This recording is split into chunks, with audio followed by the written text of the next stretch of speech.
He's welcome to find a seat or a comfortable place under the tent. And for those of you who are going to be serving as pallbearers, if you'll please come to the rear of the coach.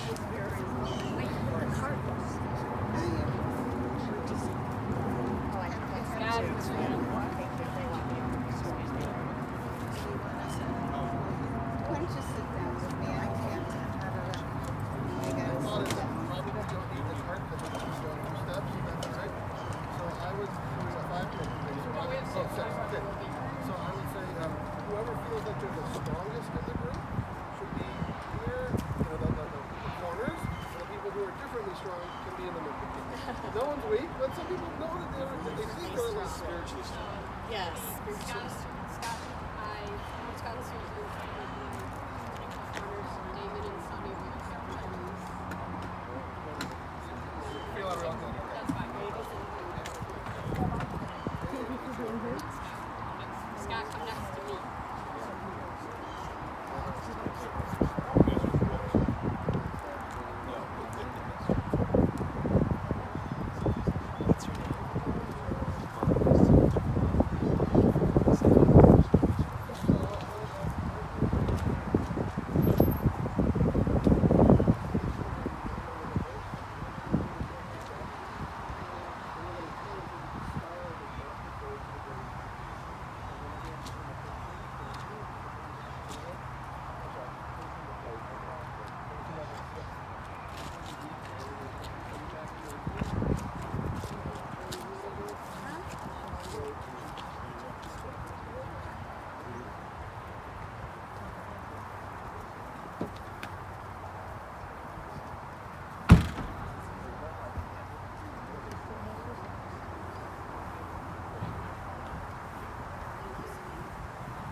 I can keep holding on to it, but my associates should. So I know what you're thinking.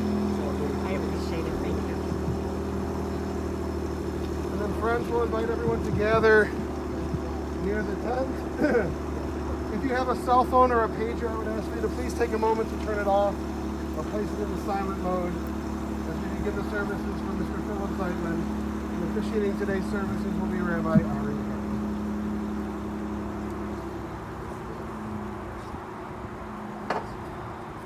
Good morning, everyone.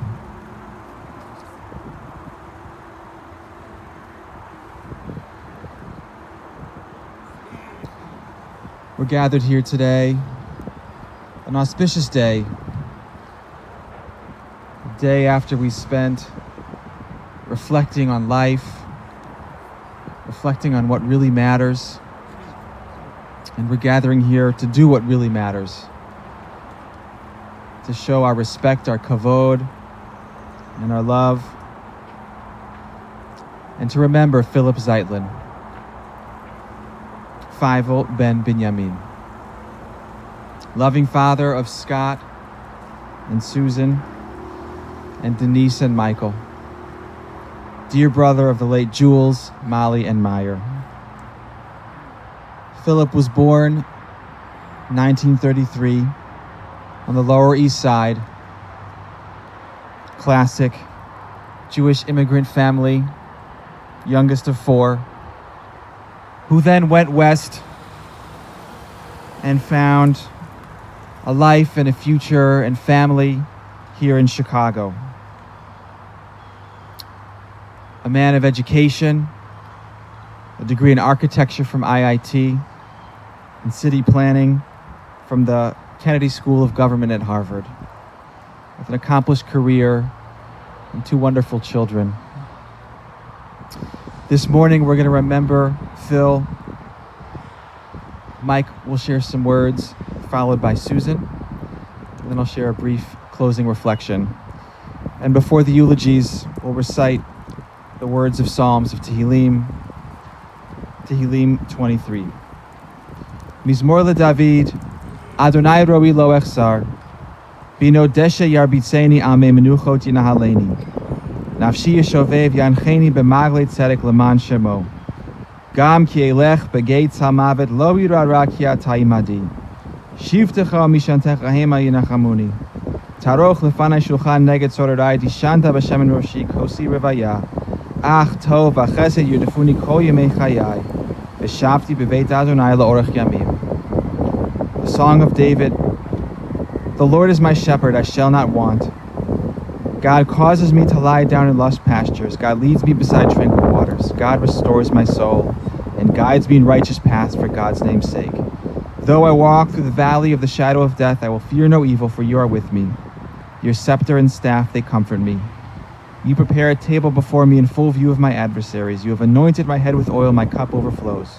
May only goodness and kindness pursue me all the days of my life, and I shall dwell in the house of Lord for the length of days. I want to invite Mike, beloved son-in-law, caregiver, and friend, to come forward and share some reflections.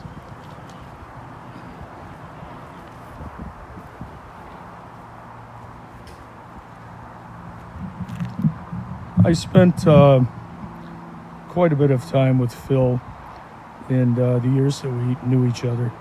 And my journey began with Phil in a Rogers Park apartment where I had met him at dinner at Denise's house. And that began our relationship with each other. Early on, he would come over on Sunday, read the paper. Denise would do his laundry.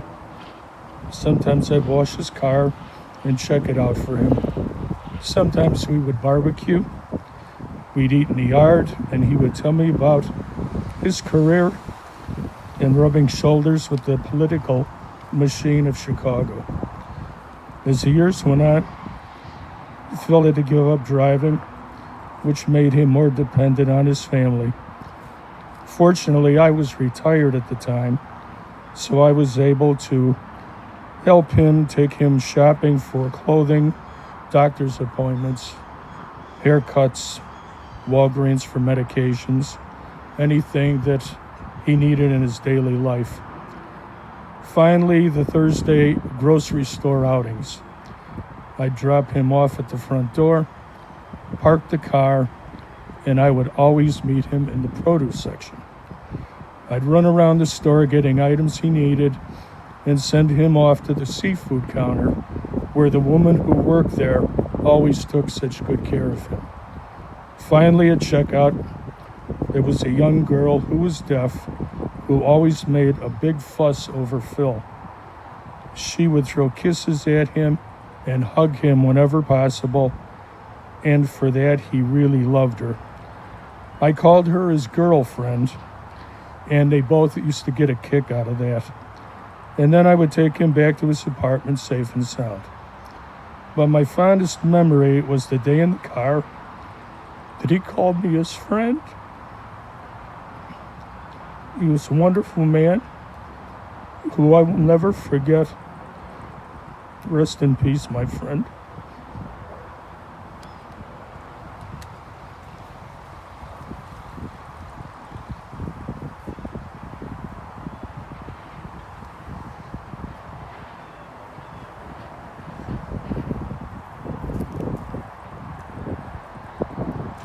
Good morning.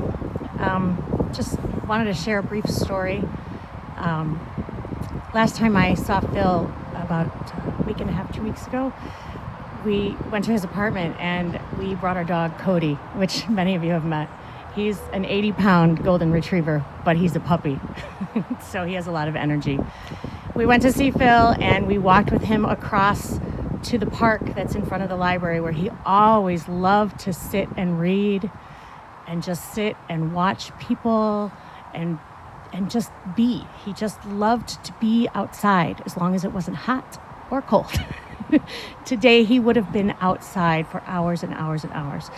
And so Cody loved Phil, and he came up and he licked Phil's face, and Phil had the biggest, most sincere smile. He just had such affection and just warmth in his heart. And that's the last wonderful, amazing, special memory that I have, and I will treasure that always. One more thing I wanted to mention was in temple yesterday, we sing Be Holy, Hear the Whisper. And I truly believe that when we are quiet and we truly listen, that we have Phil and we will hear him when we listen. I truly, truly believe that.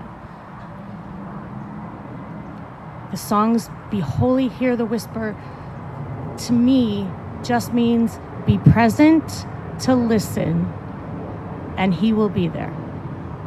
And I just wanted to share that with you. Thank you so much.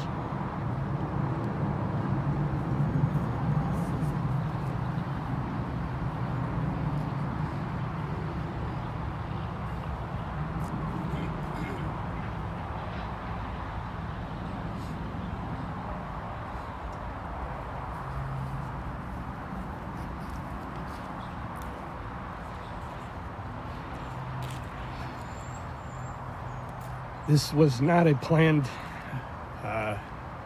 speech or talk on my part, but I feel that I couldn't let this event go by without saying a few words. First of all, I wanted to thank every one of you who's here today. It means a lot to me, my wife, my sister, and her husband that all of you are here to honor our father. I particularly want to thank Rabbi Fenster for his presence today. It means a lot to us. My father was a very complicated man. He was, on one hand, very, very stubborn, very obstinate. You could not tell him anything that he didn't want to be told. On the other hand, he was an extremely caring, compassionate, and loving man. I remember images and memories of when we were younger. He'd play catch with me in our yard when we lived in Northbrook. He loved his grand dog, the first one that we had, my golden retriever or my lab retriever, Crystal. That was his favorite. It was his first dog. He took great pride in that dog. He has her picture still up on his wall today, and she meant a lot to him. I know how much he was hurt when she passed. I have many memories of my father, some of which are good, some of which aren't, but I don't think that makes him unique among anybody else. He did the best he could as a parent. Times were a lot different then than they are now. There was no such thing as COVID. We were close at times, other times not. But the memories I want to leave with my father are favorable ones.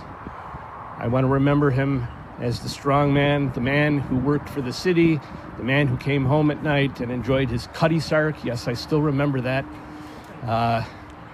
The man who loved his dogs, or my dogs, or my sister's dogs, loved to be outside and loved to read. And I take that love of reading with me today. And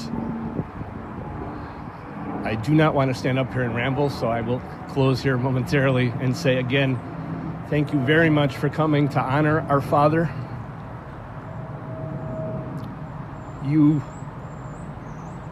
Your presence here is greatly appreciated and will always be remembered. Thank you so much for coming.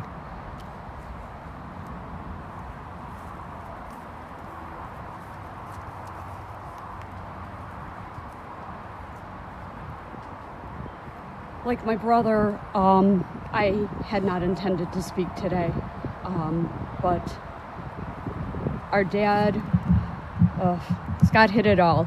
It's funny that he used the word obstinate. I was speaking to a very good family friend of ours, Vicky, and I asked her, share a memory of my father with me, something, she's known the man for nearly 60 years. And it's funny because the very first thing she said to me was, he's obstinate. He was definitely a man of his family. I have to be honest, I was a little hesitant and concerned about how my father would feel about the fact that I was becoming involved with a Catholic man. And he got to know Mike, and he got to embrace Mike as his friend. He once told me he looked upon Mike as embodying the spirit of his eldest brother, who, when their father passed away, my uncle kind of took over the father role for my dad. And he really, truly loved his brother and missed his brother so much. And to have him tell me that Mike made him think of my uncle meant the world to me. Scott was right again, and his granddogs were everything to him. My little guy was a little one, and we used to have to say, "Ernie, hold on a second, let Grandpa get in the door first," because every Sunday when my dad would come over, Ernie was all over my dad. Susan, I want to tell you something. Probably one of the proudest days of my dad's life was the day you asked him, could your children call him Grandpa Phil? When he told me that, if you could have seen the look of pride and joy on his face. And I want you to know how much that meant to me. To see him so happy because of what your children asked of him. I'm about to lose it, so I think I'm just gonna wrap this up. And he was an amazing man, complicated, yet very simple. His love of reading. I'm not sure I could look at a crossword puzzle again without crying, because that was one of the great passions that my father and I shared together, would be the Sunday crossword puzzles. He would start them and then bring them back to me the next week, and I would finish them. Well, usually. So, thank you, everybody. Dad, I love you, and Sunday is never going to be the same.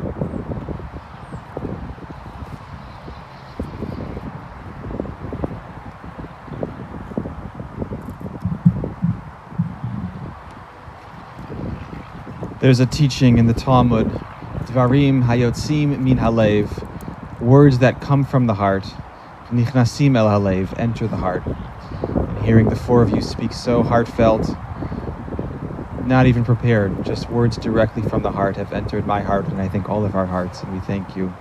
And they're a great tribute to your father. We're about to enter the holiday of Sukkot, and on Sukkot, we build a structure that is inherently flawed and temporary. A structure that's not meant to last forever. A structure that can fall down easily. A structure that your father, with his background in engineering and architecture, probably would not approve of. The sukkah goes up, and then it goes down, and then it goes up, and it goes down. And Phil was someone who knew about life's ups and downs. Sometimes very literally, being down and very vulnerable, and then picking himself back up. That was Phil. We have times when all of us rise and fall. And the sukkah, while it's physically vulnerable, it's actually spiritually incredibly strong. If you think about it, there are very few structures that we're building today the same way we're built 5,000 years ago. The sukkah is a 5,000-year structure that keeps getting knocked down and keeps getting built back up again. And it takes a little bit of obstinacy, a little bit of stubbornness to be able to keep coming back. And that's in some way the sukkah and the spirit of your father. The sukkah is described as a dirat arai, a temporary dwelling, and Phil's life and all of our lives are temporary dwellings in this material world. But it's also a dirat keva, an eternal structure, a permanent dwelling in the spiritual world. And that was something that Phil knew about. By staying so connected to family, by staying connected to faith, even in his own way, each in his own way, each in his complicated way, he still retained those eternal bonds, those eternal connections. And you shared with me the story about that necklace. I keep thinking about the story. A Jewish star that was bought from Israel by your grandparents, that you were told by your parents, don't wear that to school. And of course, you broke the rules a little bit, and you did because you were proud. And then sure enough, the necklace was broken by a local bully, pulled it off your neck, and you lost it. And you came home and you told your father that you had lost the precious Jewish star from Israel. And what did he do? Let's get in the car, drove back to that park and searched until they found it. And now you still wear it today. That's the Dirat Keva. That's bouncing back. That's reacting to adversity, but holding on to family and to faith and to tradition and to community and bouncing back. And that's the teaching that I'm taking away from your father's life. And we also bounce back, and we are eternal when we're remembered. And that's the task of all of us here today. To remember Phil, to give him respect and honor today and in the many years to come. To make sure that his memory and his teachings and his friendship and his love remain a blessing in our lives, and that we're inspired and strengthened by those blessings in the future. Yeh zichro baruch. May his memory be for a blessing. We'll now recite a prayer, a modified Kel Maleh prayer, because today is the day after Yom Kippur. I invite those who are able to rise.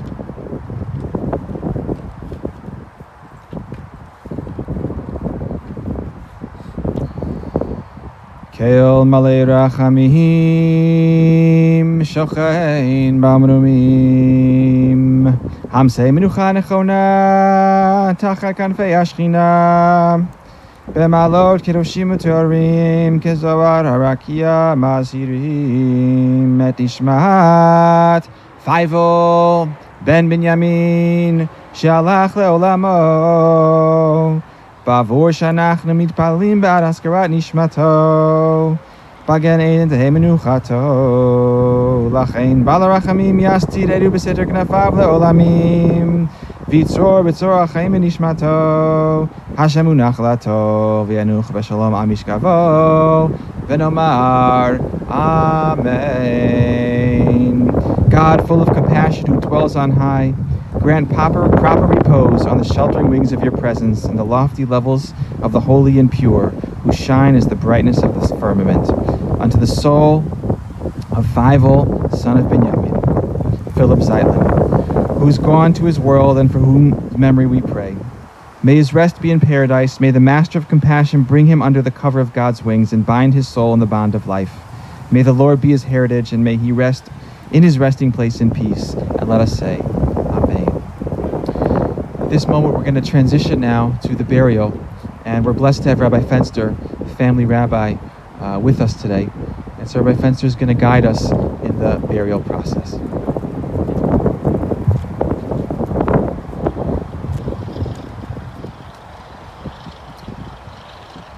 Thank you, Rabbi Hart.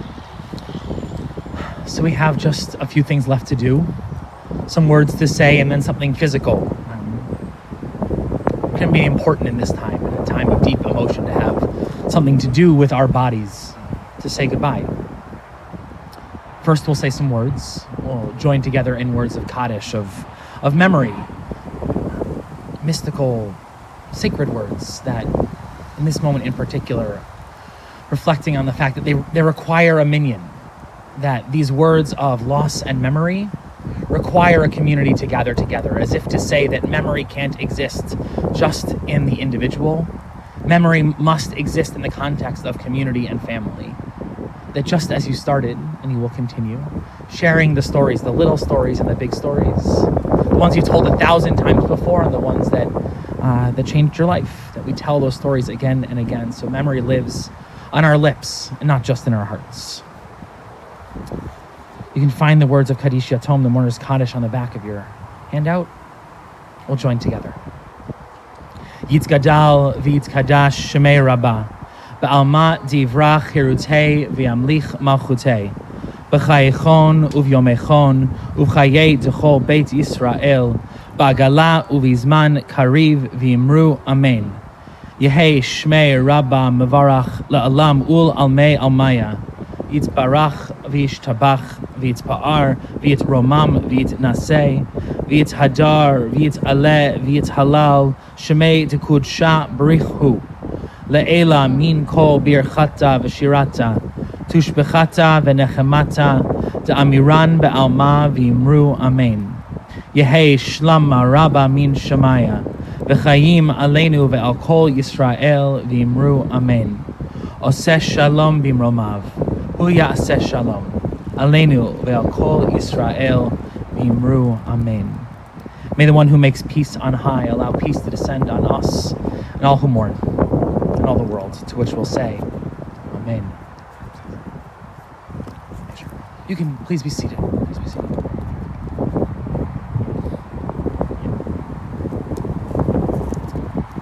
So in just a moment, we'll invite you all to make your way towards the grave, and we'll each take an opportunity to place some earth on the casket. I have here in my hand a little packet of earth that comes from the land of Israel. Goes in the grave of each Jewish person who's buried to connect all of us to that sacred land and dream of a time when we might join there together again. And there's a custom upon placing earth on the casket that we each place 3 measures of earth, 3 to show our intention that though our hearts are heavy, we do this deed on purpose. And there's another custom for some that they'll use the back of the spade, the back of the shovel. It's inefficient. It's the wrong way to place earth on the casket. That shows that though we do this with intention, that this deed as well is hard, that our hearts are broken in this moment as well.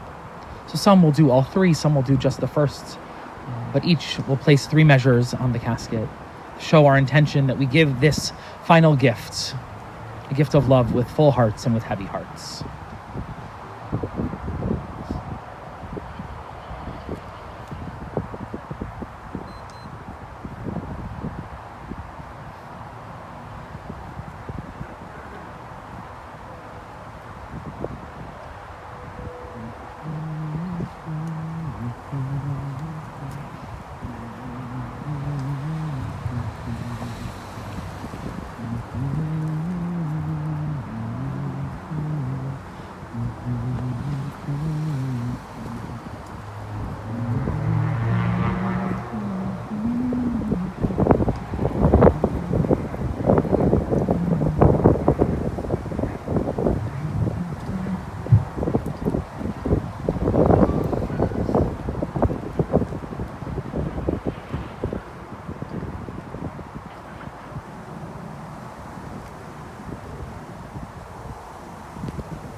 We'll begin by inviting Phil's immediate family and then anyone else who'd like to participate as well.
wishes to participate in the burial process, you're welcome to now. Otherwise,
just as a reminder, the family will be together at the Donahue residence at 9457 Tripp Avenue in Skokie on Sunday from 1 until 5 p.m. Again, that information is on the service folders, and for those of you joining us online, it is also on our website. Again, the Donahue residence at 9457 Tripp Avenue in Skokie on Sunday. Lastly, the family has requested that any memorial contributions in Philip's memory to the Special Olympics Illinois, and again, that information is on the service folders and available on our website. And with this, we conclude the services here at the graveside. We wish you a Shabbat Shalom and a Shana Tova.